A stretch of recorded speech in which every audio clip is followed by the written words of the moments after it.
A brazen but tragic shooting aboard a passenger bus leaves one man dead. CARICOM's new air services policy could usher in new opportunities in intra-regional travel, and a new scholarship introduced at St. Martin's Secondary. I am Julian Morris with the Channel 5 News. The details after this.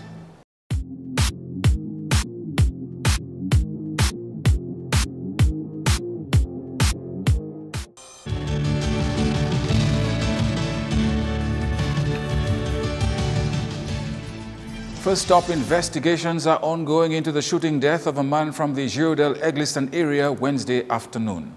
Unconfirmed accounts indicate that the victim was shot early Wednesday afternoon in Egliston. He reportedly died on his way to hospital.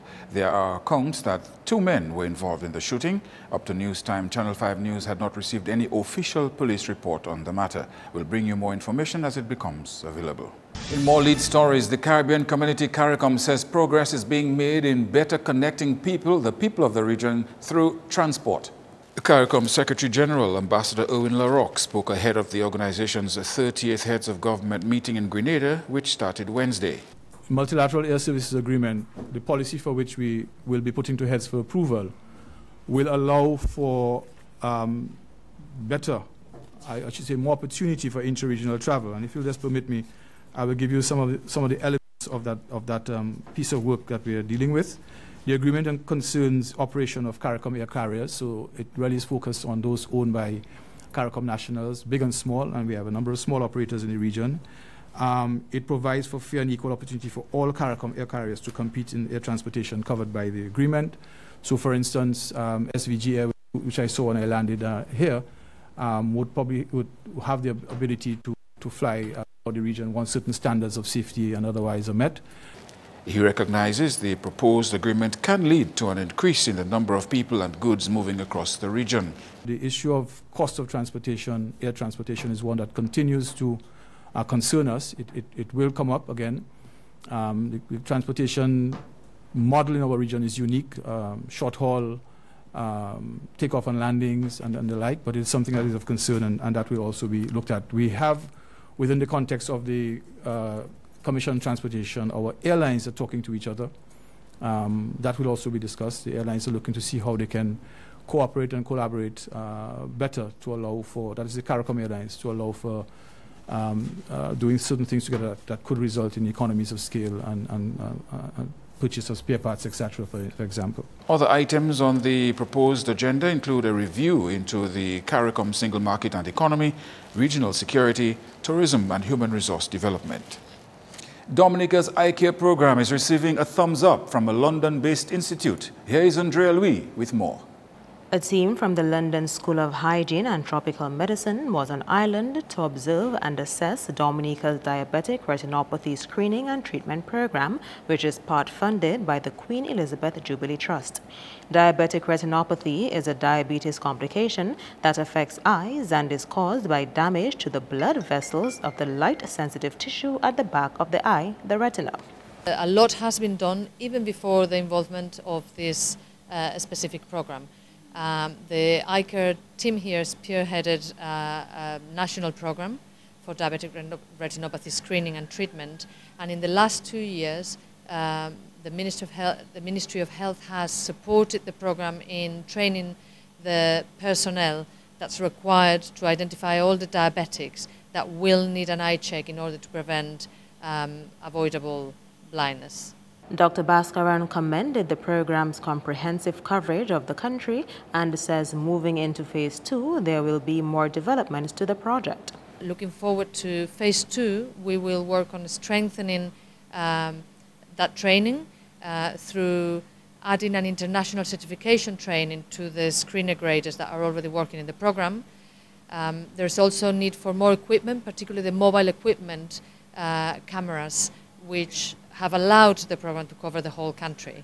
And there will be a big input on health promotion activities to increase the number of diabetics that are aware of this screening program. Meantime, Dr. Hazel Shillingford-Ricketts is looking forward to more education on the program so that more people can benefit from the screening and treatment. The program right now has not achieved its maximum capacity. And part of it is that we've been having a few teething problems. So we've been putting things in place. And one of the problems we have to address is public education. Because unless we empower the patients about their disease, they will not know. A patient who is told that they are diabetic does not know unless they are told that it is going to affect your eye. The Queen Elizabeth Diamond Jubilee Trust started 4 years ago to mark the Queen's 60-year contribution to the Commonwealth. The Diabetic Retinopathy Program was formed to help prevent blindness in lower and middle-income countries in the Commonwealth. Belize, St. Lucia, and Jamaica are the other Caribbean countries benefiting from the program. Andrea Louis, Channel 5 News. The graduating class of the St. Martin Secondary School has been advised to continue the learning process way beyond the four walls of the classroom. The words of advice came from former high-ranking official in the Commonwealth of Dominica Police Force and featured speaker at the graduation ceremony, Yvonne Alexander. I therefore encourage you, even after joining the world of work, to never stop learning. In essence, become a lifetime learner, so that you are always ready when the next opportunity presents itself. I have found we become so very comfortable. We find a job and that's it, we have arrived. There is a world of knowledge waiting to be discovered by each and every one of us. Even after my retirement, I engaged in courses at the University of the West Indies in Introduction to Counseling and Advanced Counseling. It is the way to go. I recommend it to you. The ceremony was held under the theme, "Difficult though the road may be, it leads to beautiful destinations." And Alexander encouraged graduates to be respectable on their journey to their destinations. Please avoid the destructive practices that I see some people engaging in these days. And it is not just young people. Mature adults engage in those practices, and it is really very shameful. And these include allowing yourselves to be used as a commodity that can be bought and or sold. Stories of women engaging in activities like transactional sex is of grave concern to me, more so when it is very young people. You do not have to become prey to this. You can get to your beautiful destination with your CDs intact. C, your character. D, your dignity. S, your self-respect. 30 students graduated from St. Martin's Secondary School, with Miana Linton copying the title of valedictorian. In addition to Miana, Tiana Lockhart and Kenisha Mitchell graduated with honors. And at least one student of the St. Martin's Secondary School will have her financial burdens eased the next academic year, as a new scholarship has been introduced at that institution. This, as the school has found a fitting way to pay tribute to one of its stalwarts who passed away earlier this year. Principal of the St. Martin's Secondary School made the disclosure at the school's graduation ceremony on Tuesday. Mrs. Agatha Deloney, who served as a teacher at St. Martin's School for well over 40 years, and as principal for 1 year after Hurricane David in 1979, passed away on 18th March 2017 at the age of 91. We are grateful to her children for providing a scholarship in her name, the Agatha Deloney Memorial Scholarship, to commence in September 2017. Thanks, Liz, for this initiative, a fitting gift for the life and service of Mrs. Deloney. Students were invited to apply for the scholarship, and the deadline will be this Thursday, 6th July 2017. You are watching Channel 5 News. Coming up, the Ministry of Education's plans to curb negative behavior in schools.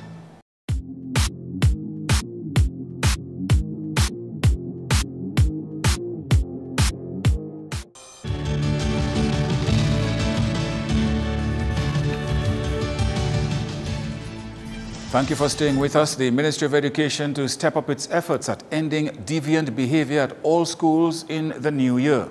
Minister for Education Peter Serjeant told graduates of the Portsmouth Secondary School it was up to them to change the perception that pervades society that young people are antisocial and deviant. But he said to do this, they would have to reject negative influences and make a diligent effort to stay clear of drugs and gangs. As you step out of this institution, you are leaving this message with your friends, that they should make good use of their education and do not follow the antisocial behaviors that impede future development. In the new school year, the Ministry of Education will continue to implement strict measures to stamp out antisocial behaviors at all of our schools. We believe that if PSS can do it, all of our secondary schools can do it.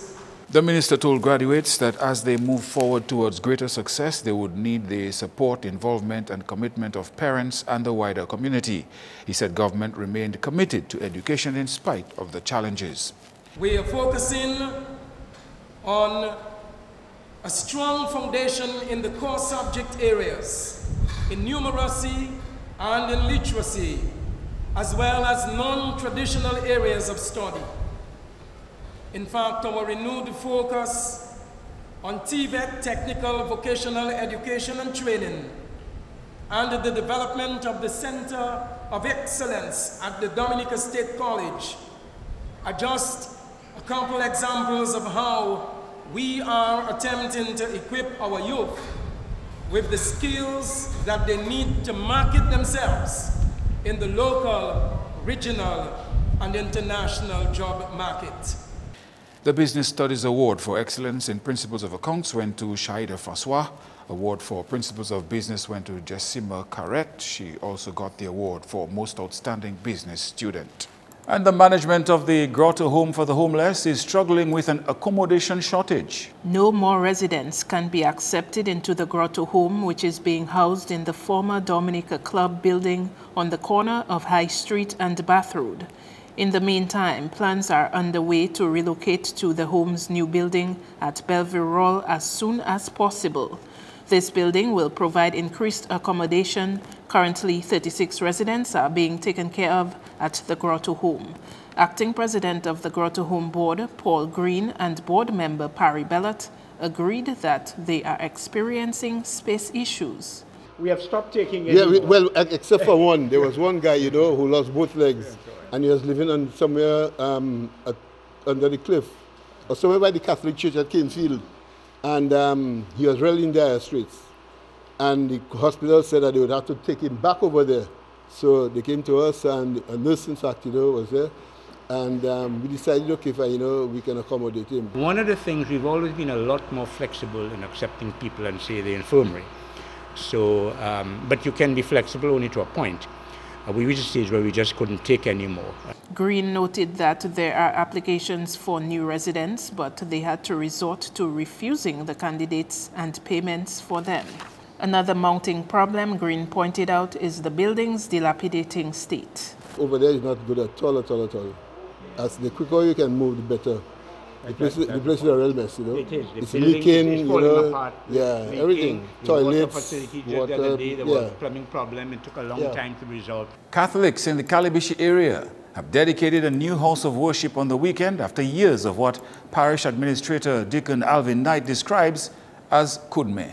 Deacon Knight could not say how much the building cost, but said it was built through fundraising, a grant and government assistance. The entire parish from Concord to Calibishi was present to celebrate the opening. It is always good to have, a place that is becoming of our Lord to worship in, and I think the New Calibishi Church is one such place. The church has been long in coming. It's been a few years, Came about through the hard work of the Calibishi people, fundraising, a lot of fundraising effort. Also Adveniat, which is a church organization in Germany, which usually gives grants for things like that. Also, we got some money from them. and the initial amount actually came from the government of Dominica. Dick Knight says it was moving to see the support for the project by non-Catholics. One of the things that I liked about the occasion was that it looked like it was a very ecumenical thing, because there were people from the CUM of Calibishi who were there, invited, and they came because they had been helping in the building of the church. They came when they were asked to come to help to take cement and whatever other things that had to be done. They came, and I was extremely happy for that. I really felt touched by that. You know, that you had people of other faiths, Christians, that you really showed the essence of Christianism, you know, of Christianity. That people, okay, I don't belong to the church, but it is something for God, and the people ask me, so I come and help. That was, I mean, it was fantastic. The sanctuary furniture was donated by the family of the late Sylvester Joseph. And they were here for the occasion. It just so happened it coincided. They were here to commemorate the 20th anniversary of their father's death. So it was a very good coincidence. They were there at the time, you know. But the entire furniture was, sanctuary furniture was donated by them. That's news. Your sports highlights next with Kenny Williams.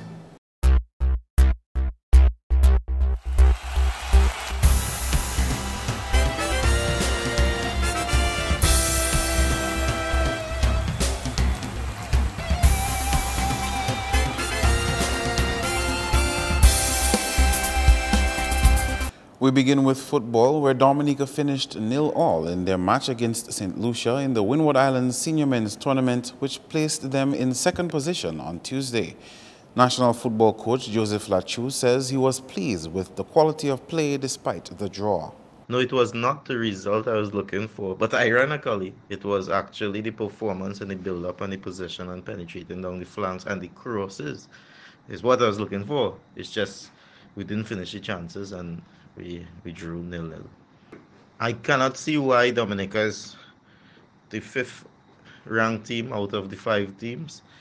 Obviously, it would be because of the standards and inactivity, but I am sure we are no longer, in the eyes of the Windward Island team, the walkover team in the tournament, because now, as everybody knows, it's tough to beat Dominica, so we gain the other islands respect, you know, and this started from a long time ago with all different coaches that put in the work. This is it bearing fruit. Everybody had played a part in the journey, so now we look to continue the journey to bear more fruit and more good results. Dominica has a chance at winning the championship. However, Lachu believes with a bit of luck and stellar performance in Thursday's game, they can do it. I think we just have to go out and do what we have to do. It is in our hands to win, but we also have to hope for a bit of luck, you know, to get a favorable result between the Barbados and the Grenada game. But we just had to go out and do what we had to do and ensure that we get the 3 points so that we would have that chance. A couple of players seemed on the flat side tonight, so maybe I reconsider the starting team, but Boots will be back in the team, so the back would be once again be more solid.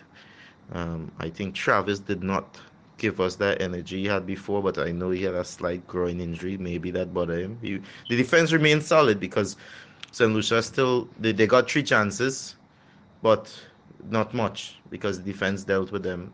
The one time that they was able to get through and look like a goal, Glenson came out with a big save, you know, because we caught the St. Lucia team caught the 2 centre-backs sleeping, you know, but overall the defense remains solid.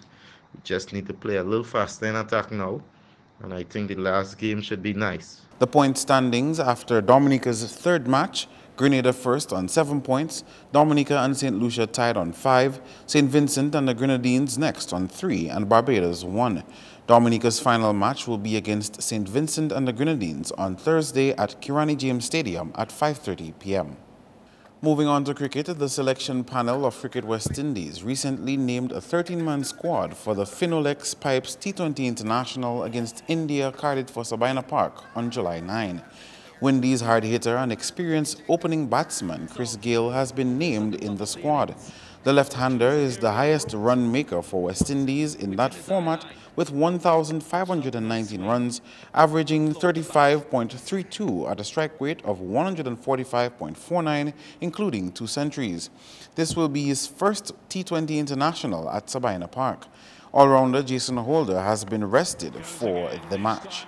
The full squad reads Carlos Brathwaite, captain, Samuel Badri, Runsford Beaton, Chris Gayle, Evan Lewis, Jason Mohammed, Sunil Narayan, Kieran Powell, Rovman Powell, Marlon Samuels, Jerome Taylor, Chadwick Walton, and Kesrick Williams. First ball is at 11:30 a.m.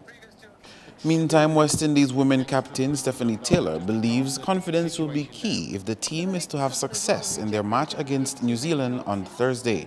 The team scored their second lowest total in ODIs of 48 all-out in the Women's World Cup on Sunday. Yeah, we're a bit disappointed for the last 3 games and how we've been playing, but the mood is very good. I really like how the girls came out in practice, and we're really trying to put the past games behind us and move on.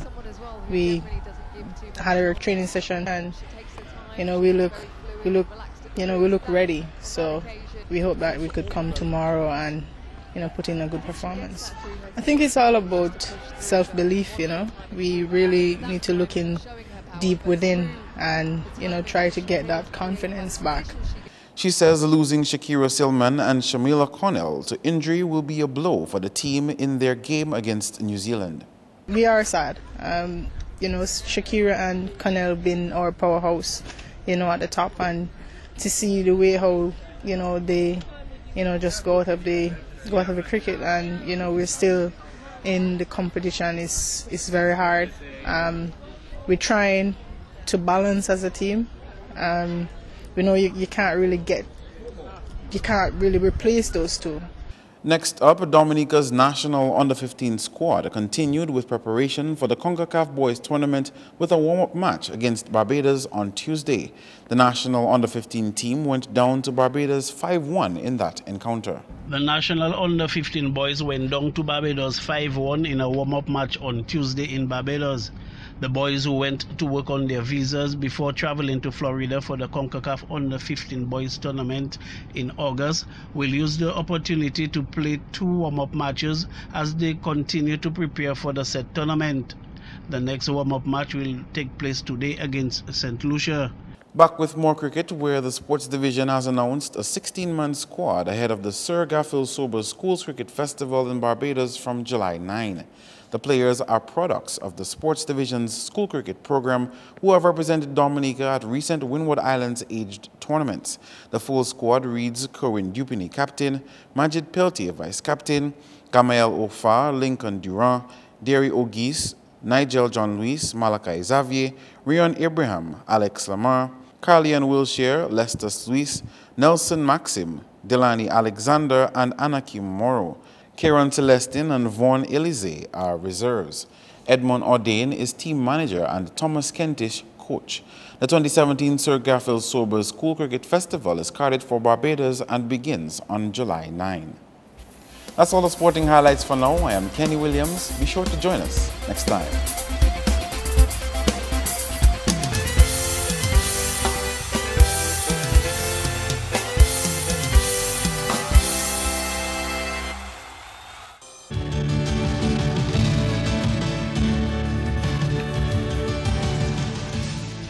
Coming up, your weather report. Hello, good evening. Welcome to tonight's weather broadcast. I'll be your presenter for this evening, Farah Rockerea. Let's go straight into some earlier infrared satellite imagery on what we see is the convection here associated with a tropical wave which is approaching our area and is expected to affect weather conditions for us for the next 24 to 36 hours. Earlier visible satellite imagery showed some cloudiness across Dominica this afternoon, and earlier radar imagery showed some shower activity concentrated mainly in the central central portion of the Eastern Caribbean. Of course, some brief showers were recorded at the Canefield station this afternoon.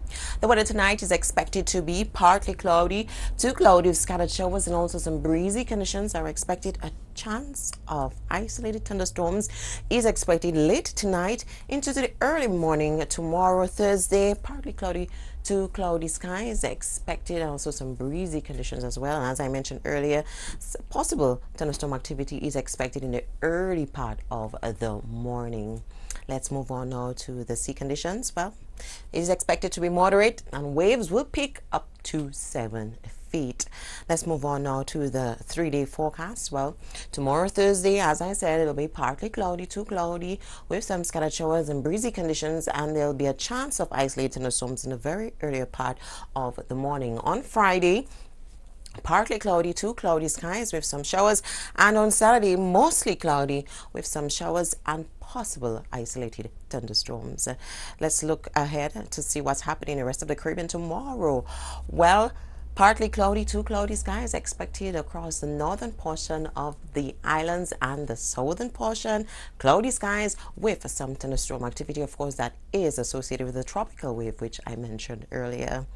On the international scene, thunderstorms expected for London, Caracas, and Beijing. Cloudy skies with some rain expected in New York, and partly cloudy skies across Miami with a maximum temperature expected of 33 degrees Celsius. The sunrise tomorrow at 5:40 a.m. and will set at 6:40 p.m.